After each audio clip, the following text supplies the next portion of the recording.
Bonjour à tous. Alors, on va voir 4 cas où vous devez être capable de schématiser la construction de l'image d'un objet par une lentille convergente. Le premier de ces cas, c'est un objet, donc c'est un cas très particulier, un objet qui est considéré comme situé à l'infini. Alors, c'est quoi un objet situé à l'infini? C'est un objet très loin, évidemment. En optique, au bout de 3-4 mètres, on est déjà à l'infini, on considère qu'on est à l'infini. Et donc, quand on a un objet situé à l'infini, on ne peut pas représenter cet objet par une flèche AB. Donc, en général, on représente en fait juste un rayon qui provient de cet objet à l'infini et on représente un rayon qui fait un certain angle qu'on appelle le diamètre apparent de l'objet, l'angle entre l'horizontale et le rayon qui nous arrive de cet objet à l'infini, enfin de ce point B. Ici, le point B de l'objet à l'infini. On peut l'appeler θ, on peut l'appeler alpha, on peut l'appeler bêta, ce diamètre apparent. Et c'est l'angle sous lequel est vu l'objet à l'infini. Prenez comme exemple, par exemple, le Soleil. Si vous regardez le Soleil qui se trouve à 150 millions de kilomètres, vous considérez évidemment que c'est à l'infini en optique. Et un rayon qui nous arrive du Soleil, donc on considère le Soleil, l'objet AB, un rayon qui provient du point B du Soleil à l'infini arrive avec un angle qui fait ici l'angle θ. Alors, à partir de là, on considère donc que l'objet est à l'infini et que si l'objet est à l'infini, tous les rayons arrivent de cet objet parallèles entre eux. Donc, c'est le cas du Soleil. Quand les rayons arrivent du Soleil, on considère qu'ils sont tous parallèles entre eux. Alors, ici, premier rayon, le rayon qui arrive de l'objet à l'infini, qui passe par le centre optique de la lentille et qui n'est pas dévié. Donc, ce rayon-là. Ensuite, ici, c'est impossible de faire arriver un rayon parallèle à l'axe optique. Ils arrivent tous parallèles entre eux. Donc, on fait évidemment passer par le foyer objet de la lentille. C'est quoi le foyer objet de la lentille? C'est le point qui est symétrique du foyer image, f' ici, donc situé à la distance focale, la même distance, de la lentille. On l'appelle F. Donc on va faire arriver un rayon parallèle au premier qui passe par ce foyer objet. Tous les rayons qui passent par le foyer objet émergent parallèles à l'axe optique. Donc ici, ça nous donne ce rayon-là. Du coup, les deux rayons se coupent en ce point-là, qui va être l'image du point B par la lentille, qu'on va donc noter B'. On peut donc ensuite dessiner l'image, donc par une flèche ici, qui sera à l'envers, et le point A', on s'aperçoit que ce point A' qu'on obtient en faisant la projection orthogonale, donc en projetant de manière perpendiculaire sur l'axe optique, on voit que ce point A' est confondu avec le foyer image F' si la construction est correcte. Donc ça veut dire quoi? On dit que l'image ici est située dans le plan focal image de la lentille. Donc c'est ce que je représentais ici en surlignant. Donc on voit que l'image est renversée, d'accord, d'un objet à l'infini, et qu'elle se situe dans le plan focal image de la lentille, et que A' est confondu avec F'. Donc ça nous donne, dans ce cas-là où l'objet est situé à l'infini de la lentille, l'image sera réelle, elle se formera dans le plan focal image, donc A' sera confondu avec F', et elle sera renversée. Donc voilà pour ce premier cas. On continue avec un deuxième cas, où l'objet est situé avant le foyer objet. Donc ici, si je dessine le foyer objet, il se situera ici, d'accord, symétrique du foyer image par rapport à la lentille, donc à la distance focale. Si ici, j'ai donc un objet AB qui est situé avant le foyer objet, donc on y va pour la construction. Premier rayon, le rayon issu de B qui passe par le centre optique de la lentille et qui n'est pas dévié. Ensuite, celui qui arrive sur la lentille parallèle à l'axe optique, il passera toujours par le foyer image de la lentille. On voit que les deux rayons se coupent ici, ce sera l'image B' du point B. Voilà.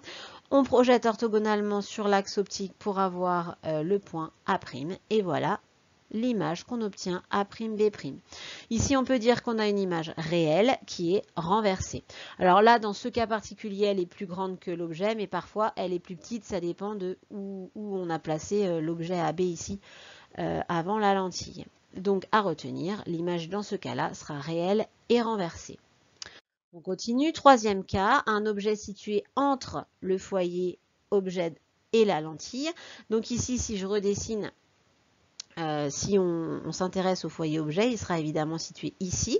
Donc vous voyez bien que l'objet AB est entre la lentille et le foyer objet. Donc en général, la lentille est proche de l'objet dont on veut l'image. Donc, la même méthode, on prend un rayon issu de B passant par le centre optique de la lentille qui n'est pas dévié. Ensuite, un rayon qui arrive parallèle à l'axe optique et qui va émerger en passant par le foyer F'. Alors là, ce qu'on observe, c'est que les deux rayons ne vont jamais se couper de ce côté-ci de la lentille. Donc, nous n'aurons pas d'image réelle. Par contre, donc il n'y aura pas d'image réelle. On aura ce qu'on appelle une image virtuelle. Mais comment la dessiner?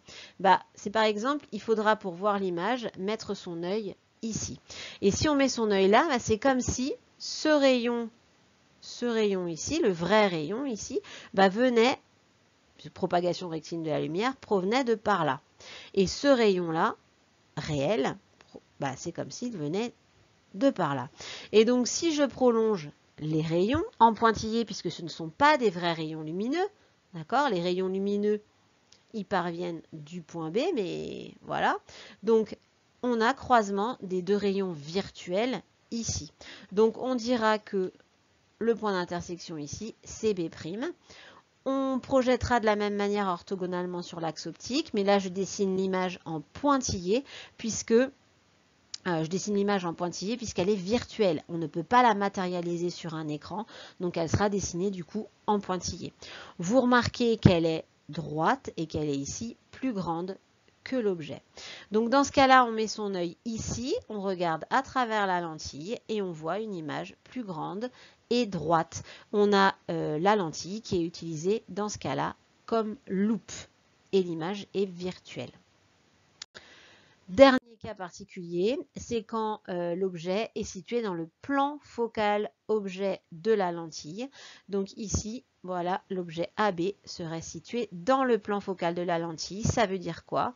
Le plan focal de la lentille, c'est le plan qui est perpendiculaire évidemment à l'axe optique et qui contient le foyer objet, donc c'est ce que j'ai surligné en jaune.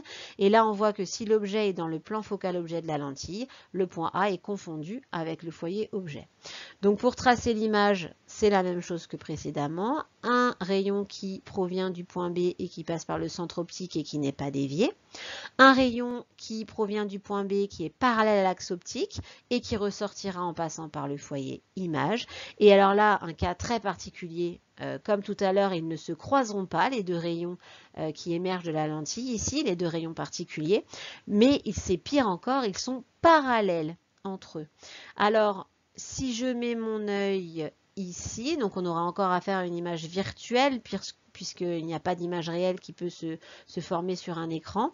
Dans ce cas-là, si on prolonge les rayons, ils proviennent de quelque chose qui est à l'infini.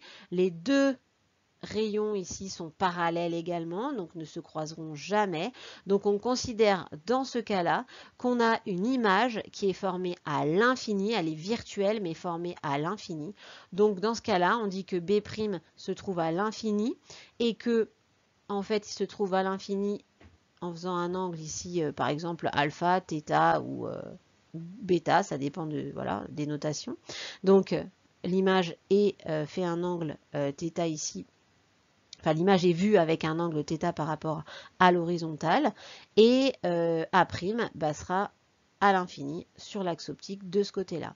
Donc dans ce cas-là, on dit qu'on a affaire à une image virtuelle qui est droite, puisque vous voyez que B' est par là, A' est par là, donc elle sera bien droite, mais située à l'infini. Alors ce qui est très pratique dans ce cas-là, c'est que si on met son œil ici, on va observer à travers la lentille une image qui est à l'infini, et on a vu que quand on regarde à l'infini, l'œil n'aura pas à accommoder, n'aura pas à travailler, donc il pourra voir cette image sans souci et de manière très confortable. Donc ça va être un cas qu'on va retrouver dans la lunette astronomique pour avoir un certain confort à observer les images on va essayer de fabriquer ces images à l'infini pour que l'œil n'ait pas à accommoder. Voilà pour ces 4 schémas à savoir refaire.